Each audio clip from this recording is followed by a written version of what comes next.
Ананың қадірі. Өмірден алынған оқиға. Бұл оқиғаның қай кезде орын алғанын есіме түсіре алмадым. Бірақ арғы жылдың жаз айында өткені әлі есімде. Қаланың орталық көшелерінің бірінде келе жатқанымда, көше бойынан 70 жасты еңсеріп қалған әжейді байқап қалдым. Қолында әзер ұстап келе жатырған 2 дорбасы бар еді. Шаршағандығы сонша демалысы жүрген сайын айқын естіліп келе жатыр.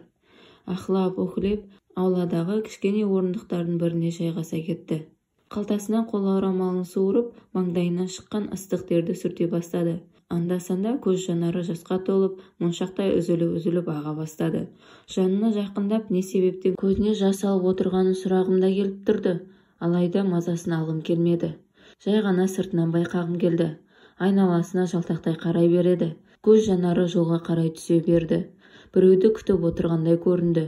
Күткеннен үміті үзілгеннен кейін бе, өзінің жүрген жолына кері бұрылып, менен алыстай берді.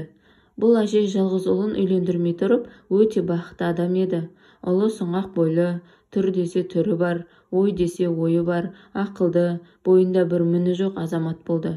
Өз ортасына беделді, өз жұмысында алғыр. Тек әжейдің ұлына қатысты жалғыз ғана уайымы болатын. Ол 30-дан асып қалған ұлының үйленуі. Араға көп уақыт салар-салмастан көптен күткен арманында орындалды. Ұлы анасының көптен бері ұлынан естігісі келіп жүрген «мен үйленемін» деген сөзін айтқанда, анасының қуанышында шек жоқ, мәз-мейрам. Әрине, ана деген баласы үшін өзінен қатты уайымдайды ғой. Біздің үйде де үлкен қуаныш болады екен-ау деп қуанышында шек болмады. 1-2 ай өтер-өтпестен ұлы қалыңдығын таныстырып үйіне алып келді. Анасы келінінен бетер қатты толқып жүр. Неде болса шаңырағында ең алғашқы той болғалы жатыр. Ұйқысыз, демалыссыз күндер бастау алды. Тойдың болғанынан болары қызық деген сияқты, бұл салтанатқа әзірлік қызу жүргізілуде. Сөйтіп, көптен арман болған тойды да сәтімен өткізіп алды. Әжей өте бақытты болды. Келінін өз қызындай көріп, бар білерін үйретіп, жылы сөздерін еш аямай жақсылыққа тәрбиеледі. Үйретерін үйретті, көрсететінін көрсетті. Келіні де енесінің айтқанының бірін қалдырмай жасап көңілінен шығып жүрді. Өкініштісі, әжейдің бұл қуанышы көпке созыла қойған жоқ. 2-3 ай өтер-өтпестен келіні әжейге жалғыз үйге шығамыз деп талап қойды. Әжей қал деп те айтты, сендерден басқа менің ешкімім жоқ деп те айтты. Бірақ келіні енесінің сөзін елемеді. Тіпті 9 ай 9 күн құртағында көтеріп, мәпелеп, бағып қаққан жалғыз ұлы да анасының сөзіне құлақ асқан жоқ. Басында ұлы анасының сөзін сөйлеп жүрді. Кейіннен уақыт өте келе, әйелінің барлық сөздеріне, қойған талаптарына бағына бастады. Ұлы, біз қалаға кеткелі жатырмыз. Бізбен бірге кеткің келсе, жүр деген сынай білдірді. Ал әжей болса, өзінің өмірінің көп жылдары өткен панасын суытқысы келмеді. Қазақта қара шаңырақта отбасының кенже ұлы ұстап қалуы керек деген түсінік бар. Анасы осы сөздерді түсіндіріп те айтты, бірақ баласы тыңдамады. Амал не? Жалғыздан жалғыз қалғысы келмегендіктен ұлы мен келініне ілесіп қалаға аттанып кете барды. Қалаға келгеннен кейін енесі келінінің басқаша заң орнатып, өз тірліктерін, өз әдеттерін шығара бастағанын байқады. Үй ісімен айналысудан, тіпті түнделетіп жүретін кездерді, қонбайтын кездерді де шығара бастады.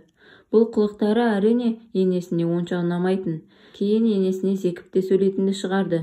Бар себебі енесінің 1-2 сөзін көтере алмауы еді. Сол кездерден бастап ене мен келіннің арасы суый бастайды. Анасы ұлына келіннің арасында болып жатқан жайттарды білдіргісі келмеді. Себебі ұлы мен келінінің арасына түскісі келмеген болатын.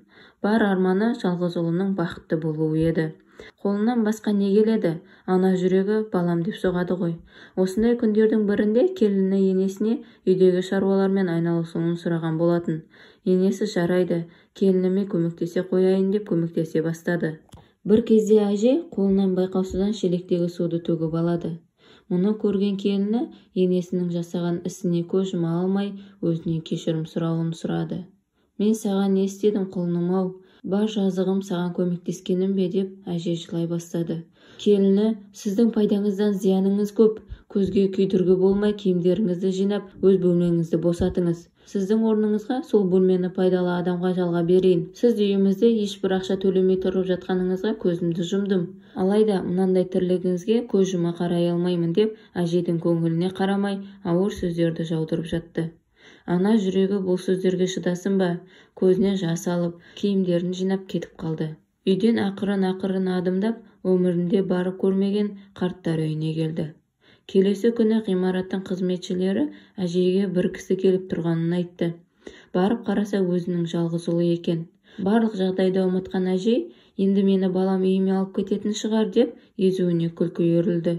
Бірақ бұл оқиға тек оның қиялында болды. Ұлы, бізбен бірге тұрғың келсе, келініңнің сөзін тыңда, әйтпесе осында қала бер деп талап қойды.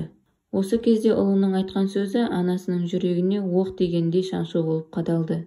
Әрине, әже бұл талапқа мүлдем келіспеді. Ол үйге барып, келінімен бірге болғанша, осында өмірімнің соңына дейін өмір сүргенім 2 есе жақсы деп жылай бастады. Ұлы анасының көз жасына қарамастан, өз еркің өзіңде деп, анасына қолын сілтеп кете барды. Артында анасы жылап қала берді. Әженің қолында еш дәрмен жоқ болды. Қарғайын десе жалғыз баласы, өмірінің жалғызы, мақтайын десе бұл жасаған ісін кешіре алмайды. Содан әжей күнде қарттар үйінің ауласына шығып, ішінен балам мені алып кететін шығар, қатесін түсінер деп, күнде жол жаққа қарай берді. Бар күні осылай өтуде. Басқа қолынан ештеңе келмейді. Өте өкінішті. Авторы Айдана Боранбаева.